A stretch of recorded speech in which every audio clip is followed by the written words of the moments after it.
Good morning guys, today is Friday. Maaga tayo kasi Sabat mamaya. Eh, hindi na tayo makapag-workout mamaya sa ah, gabi dahil Sabat na. So, first day na po natin. Kaya early in the morning ngayon, today is 6 o'clock, January 3. So, ayan yung ating simulan natin naglakad para ma-comply natin na ma-accomplish natin yung 10,000 steps. As usual, yung ating bag na Fitbit, at the same time, ayan, so very pagi pa sa labas. Oh, pagi pa, malamig pa yung paligid. Pero ayan, marami nang naglalaro dito sa gym. So punta naman tayo, lakad tayo sa Oval. Doon tayo sa Oval magsimula ng doon tayo magtapos ng ating 10,000 steps. Then uwi na doon tayo. So yun lang po. Bakit natin ito nagawa natin itong goal, yung 10,000 steps, para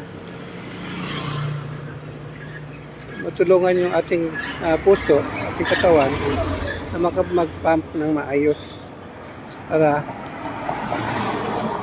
yung mga cholesterol, mga bad elemento na ating nakain at pumasok sa ating katawan ay maaring ilabas through urination, through defecation, at through pawis. Kaya kailangan natin magpapawis para yung mga bad elements sa ating skin maaaring ilabas. At the same time, yung mga bad elements na naipasok natin sa ating katawan ay mailabas din sa ihi. Kaya we need to accomplish at least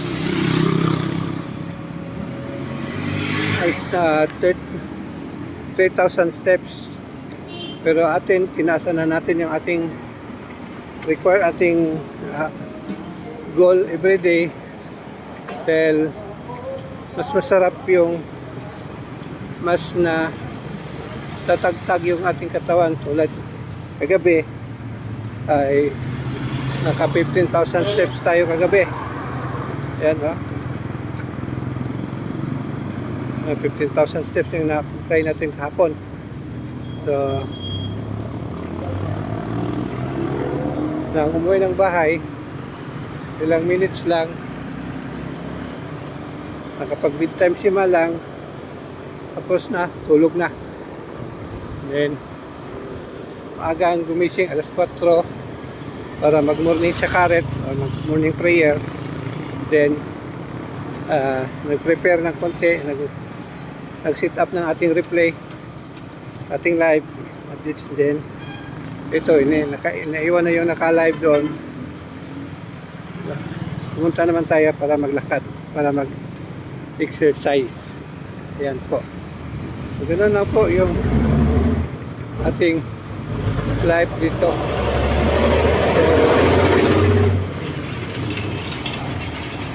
Maging kontento lang po tayo sa ating buhay, dahil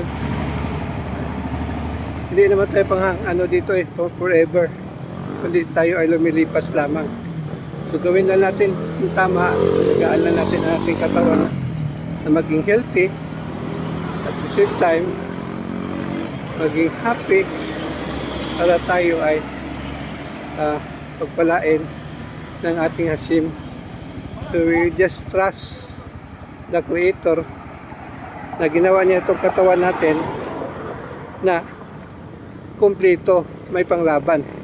Pero kailangan natin na suportahan sa pag-workout o sa paggawa o pagkain ng tama,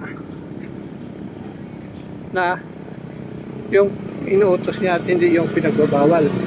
Dahil kung pinagbabawal na pagkain naman natin kinakain, katawan naman natin yung magsasuffer, tayo din naman yung magkakasakit. eh, ginawa tayo ng kawangis niya, kaya kumain tayo ng tama ayon sa kanyang kautusan. Then mag-workout at magpa-araw para tayo naman ay kanyang pagpalain at bibigyan tayo ng healthy life, peace of mind.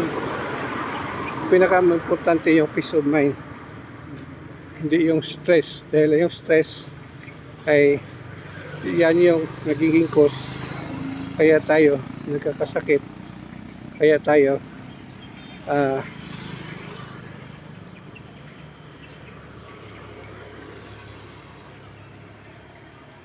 so yung stress, kaya tayo nagkakasakit, kaya tayo dahil isa yun sa mga dahilan na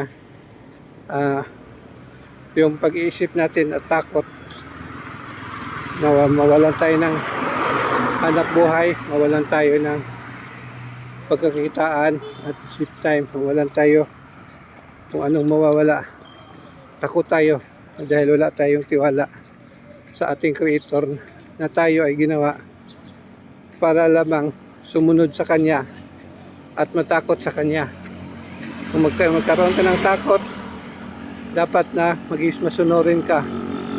Then ang peace of mind at grasya, healthy life, ibibigay niya sa iyo, hindi Kanya papababayaan. Kaya yan lang po yung requirements na binigay niya. So kung wag na tayo magsayang ng oras, dahil sa tuwing birthday na natin, ako, malapit na pala yung birthday natin, ay nagbibilang na tayo ng oras para kung kailan tayo matapos. So kung pahabain man ni Hashem yung ating buhay, Baruch Hashem. Pero kung kukunin man niya tayo agad-agad, Baruch Hashem pa rin. Ganun lang po. So kung ano yung plano niya, at kung ano yung bibigay niya, Baruch Hashem lagi. Baruch Hashem, meaning bless the name. Okay? So ayan, habang naglalakad ako papunta doon sa Ubal, ayan, naka 1,000 steps na rin tayo. So kaya balikan, maka 10 ikot doon sa Ubal, then uwi na. Yun na po yung gawin natin. So I think it takes time, mga 1 hour plus ating ginagawa. Tama din na lumabas na yung init, lumabas na yung wala na yung fog. Si fog ngayon, nagbabasa-basa yung mga sasakyan.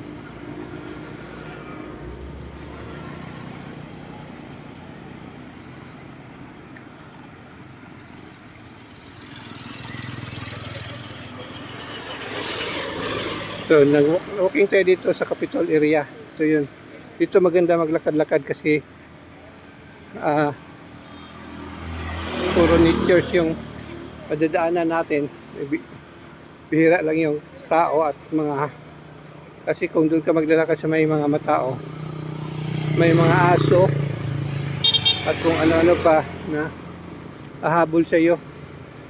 Kaya ayoko maglakad doon sa may mga maraming residente, kasi may maraming aso na sasalubong sa iyo.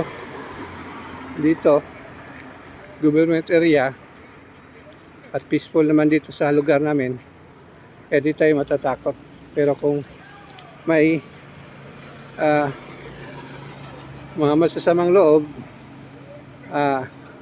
tiwala lang tayo kay Hashem na di na tayo pabayaan.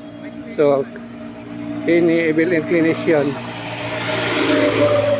Kanya yang i-nullify and disrupt their plan. Yan po yung prayer natin every morning, na tayo ay si-shield niya sa kanyang wings at tayo ay mag-pray sa kanya araw-araw. So ano lang po siya yung ating task dito habang tayo ay nabubuhay sa lupa. Okay? So, ayan, na capital area na tayo.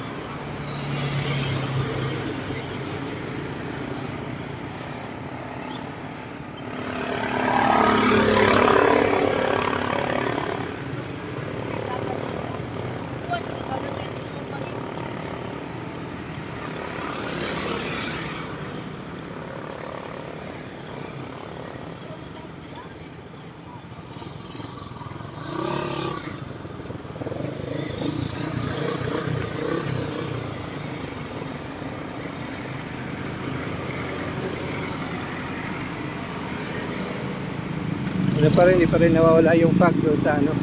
Pero palayo na yung fog.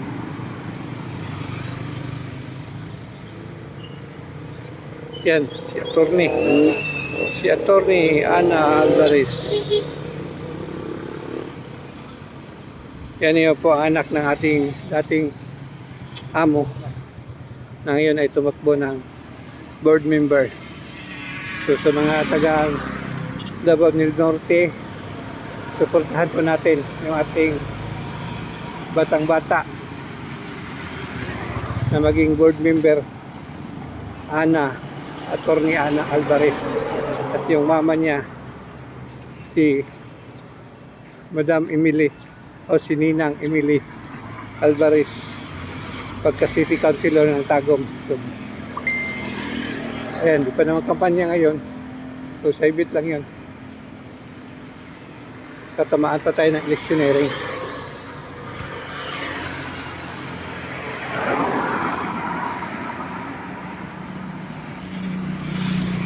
Tama, makadating din tayo dun sa area, maka 2,000 na tayo. Kaya pag uwi natin 15,000 na. So tapos na yung task natin this morning. Kada sa Friday, ayan, morning tayo magsisimula dahil pagka mamayang gabi, hindi na tayo, rest din na natin, pahinga na tayo niyan kasi Sabbath day na eh. So we need to rest on the Sabbath day dahil kung ang ating Creator or ating si Hashem, ating Panginoon ay nag-rest during Sabbath, eh tayo pa kaya ng mga tao hindi magre-rest. So tayo mga nag-rest ay bibigyan niya ng kanyang kasaganaan o bibigyan niya ng bibigyan niya ng mahaba na buhay at blessing as we do our pagpapahinga during Sabbath. Okay? So, yan, papasok na tayo sa sports area. Ito sa Davao del Norte Sports Complex. So, ito yung dito ginagawa yung palaro ng mga athlete. Davao del Norte meet. So, pati yung palarong pabansa dito din ginagawa noon. So, ito yung admin area. Ito yung dito nagpa-park. Then may coliseum din dito. So sa loob, dun sa dulo, may swimming pool, tennis court, at iba pang mga sport facilities. Try kaya natin ikutin. So dito yung grandstand. Oh, admin area naman yung sa baba.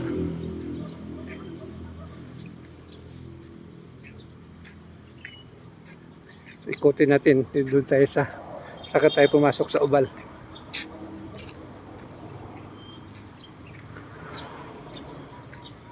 So medyo foggy yung paligid kasi nga morning pa. Test natin yung swimming pool dito kung anong oras yung meron na palang magsiswimming dito tuwing umaga.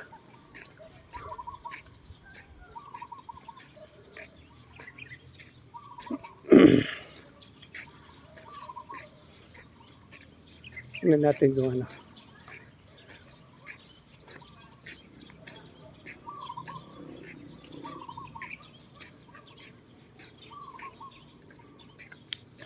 So, nandiyan na siyang swimming pool area.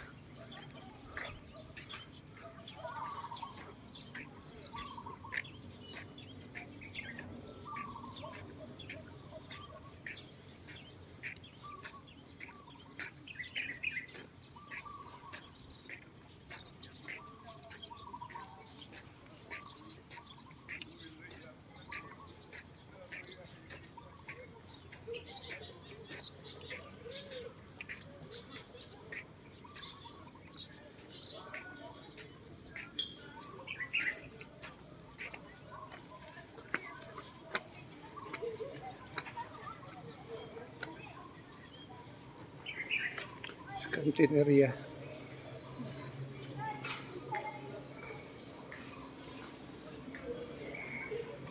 Ang ganito.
Dito pa lang yung daan para swimming pool.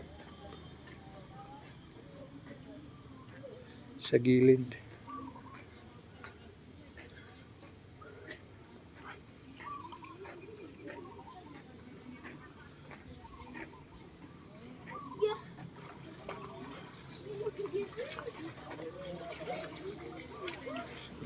Dito. Swimmer din area.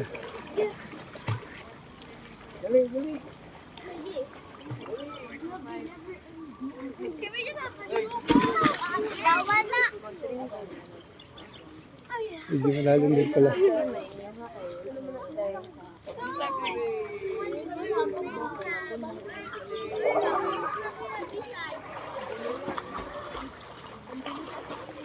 Yan po yung swimming pool natin.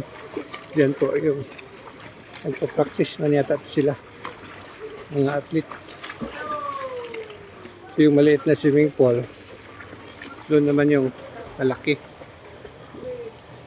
na swimming pool. Ayan o.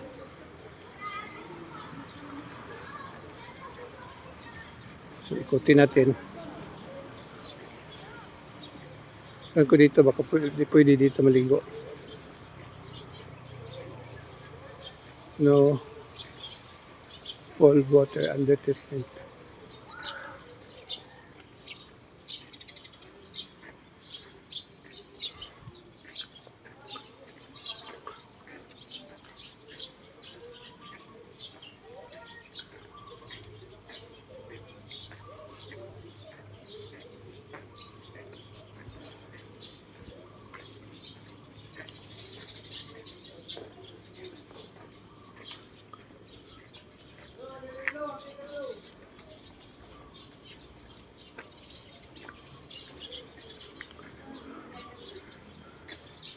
So, dyan tayo. So, pwede tayo maligo siguro dyan mga bata. Dalhin natin yung mga bata dyan. Maligo. Pero kailangan na marunong mag ano, maglangoy. Diver na, swimmer na rin. Pang for training area kasi ang swimming pool na yan.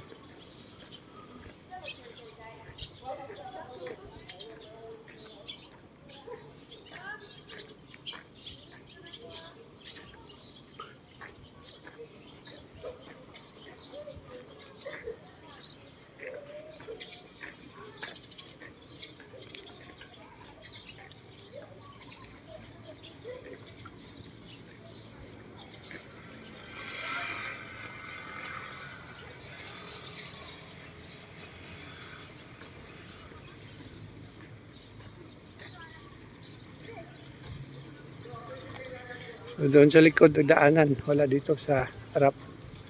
Doon ka sa likod.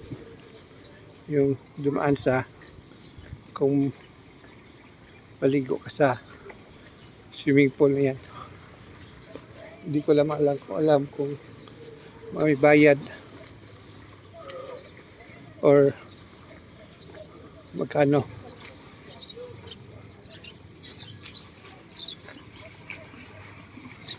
Yan po yung nagtitraining na coach.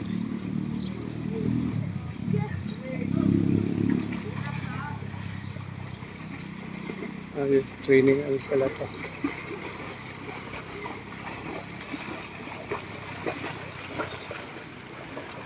Ano sila? Matri ang athlete of the day.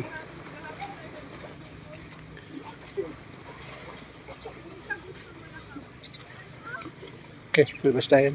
Tayo sa Ubal.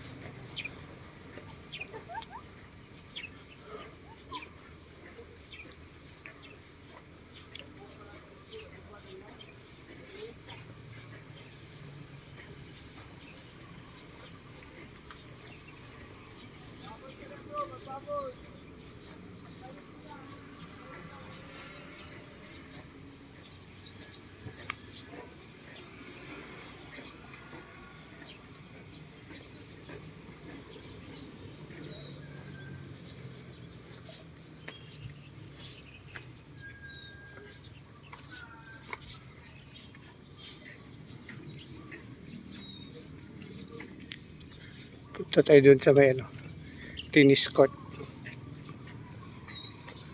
Nandun yan yung oval eh. Nandun yung oval yan. So ikutin muna natin itong loob ng complex.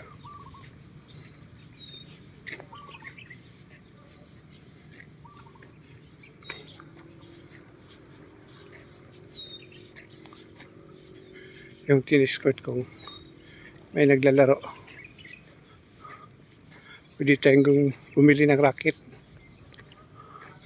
para yun ang pwede din tayo mag-practice dito ng tennis.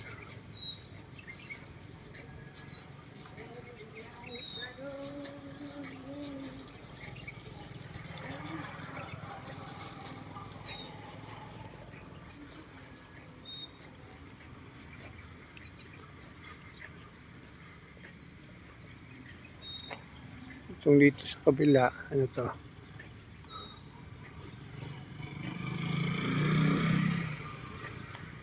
Tennis court. Ayan. Ito yung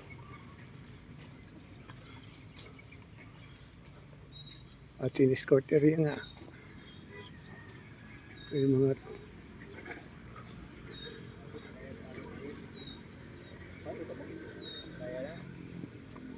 medyo basa lang yung basa yung court kasi maulan mapag yung paligid natin pa, hindi pa masyadong tuyo yung simento.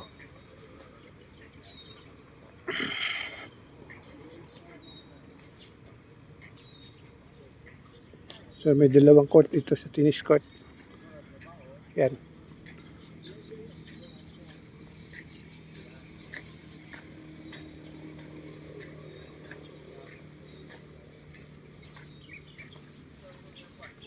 Meron din dito.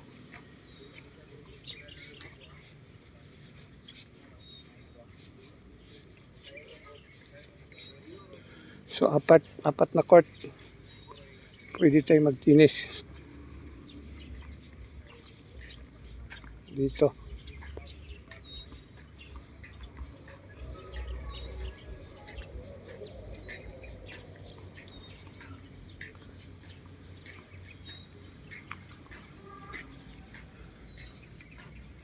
Welcome Mindanao White Teams.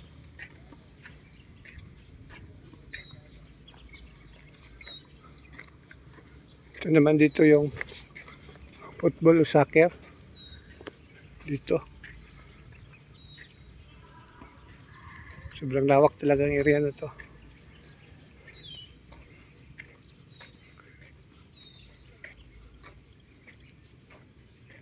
Diyan sa dulo. Kaya dyan. Bukas pa din dyan.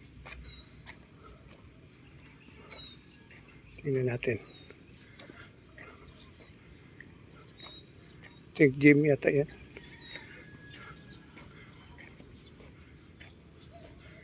Gymnasium.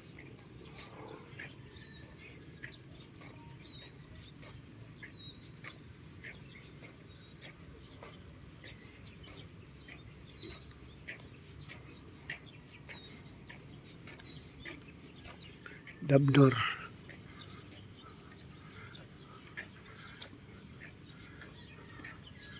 Dabnor.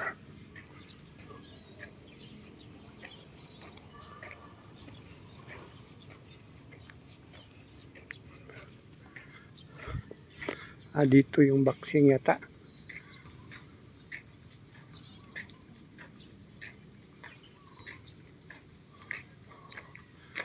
Volleyball. Dito yung volleyball. Volleyball area. Tsaka basketball area.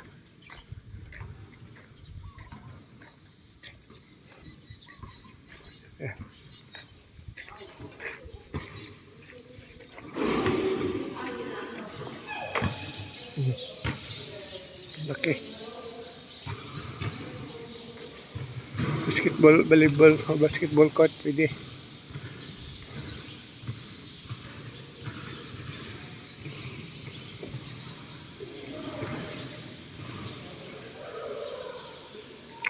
Scoreboard.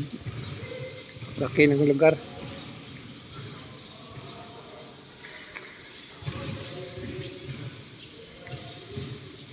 Yung hinahanap ko kung saan yung ano, yung swimming gym. Meron din daw dito mga pang workout.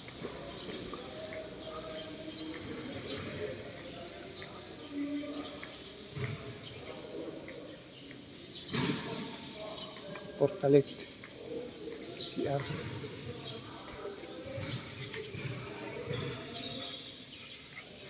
Tayo.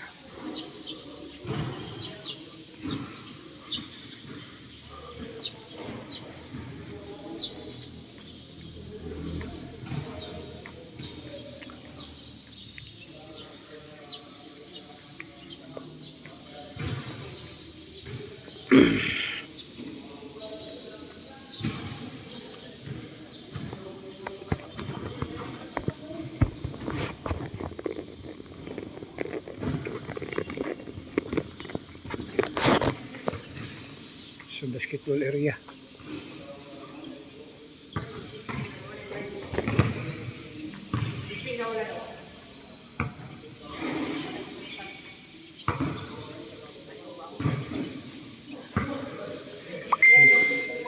Santo Tomas, Panabo, Sport Academy, Samal, Carmen,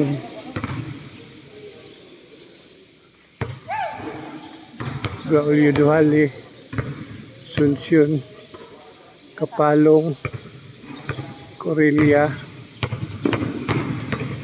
San Isidro,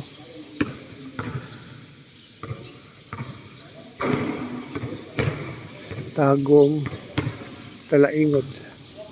So yun ang area na sakop ng Dabnor, Davao del Norte. Okay? So ito basketball court dito. So, palabas na tayo.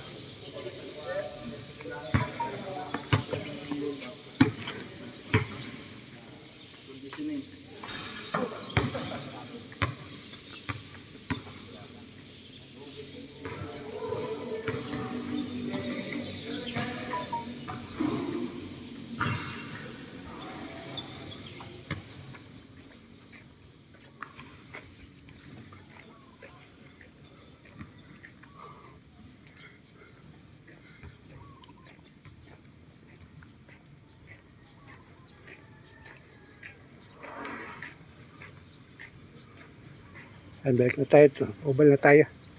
Ating destination. Naka 3,000 steps na rin tayo sa pag-ikot-ikot. Pagpasyal dito sa ating Dabnor Norte Sports Complex.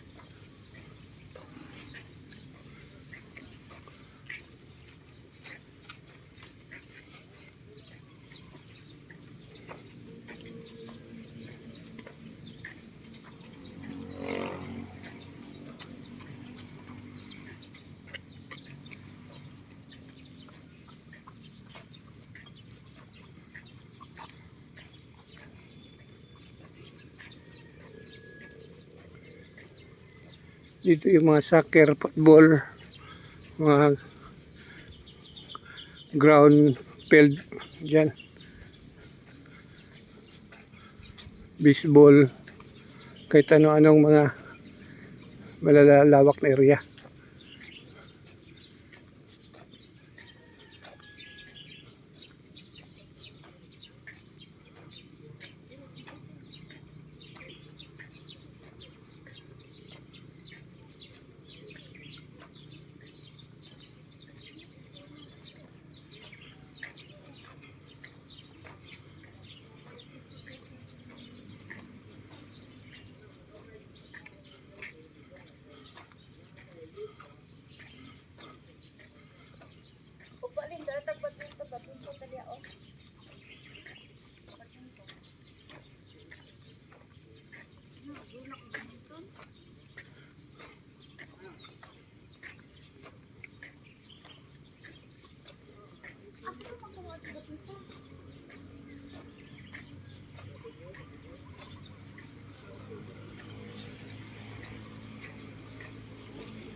guys, yan. 4,000 steps na tayo. Hindi pa tayo nakaabot sa gym.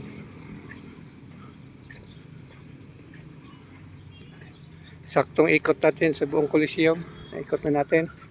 Napuntahan na natin at nalaman na natin. So, pwede tayong mag-swimming dyan. Kung gusto nyo mag-swimming.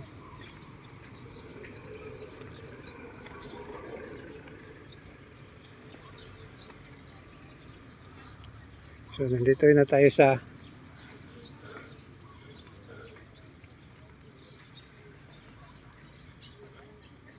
gym natin or sa oval. Tinatawag na oval.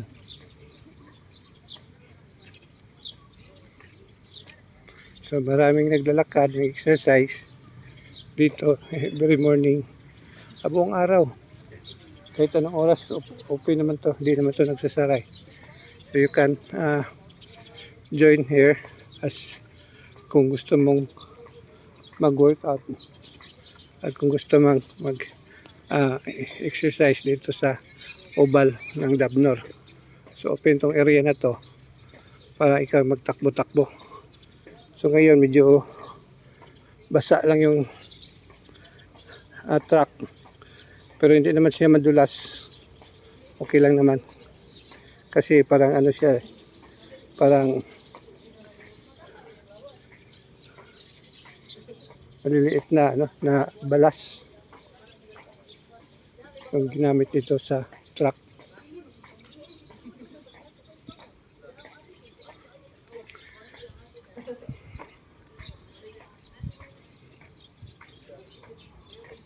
So 10,000 steps, kalahati na tayo. So 5 ikot na lang dito, dinuwi na tayo. So